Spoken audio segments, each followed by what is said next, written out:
Install one here in the water. We're going to do this in 2 pushes. It gets fairly dense.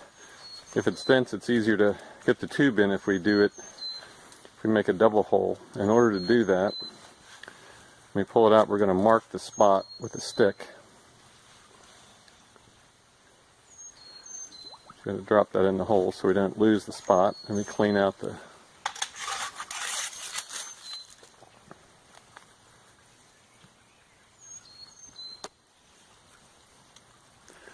I should have that cleaning tool. That thing on the end needs to be about 2 inches longer, right? Then it would be perfect. Yeah, that needs to be about 3 inches, then that would work great.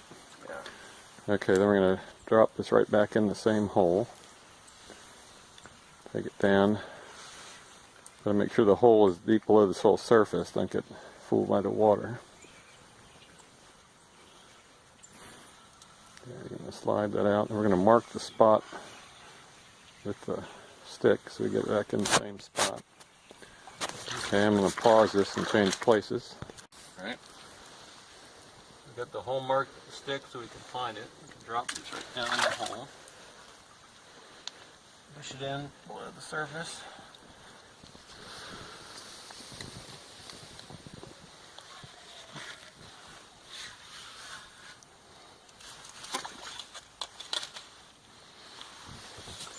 Easy as pie.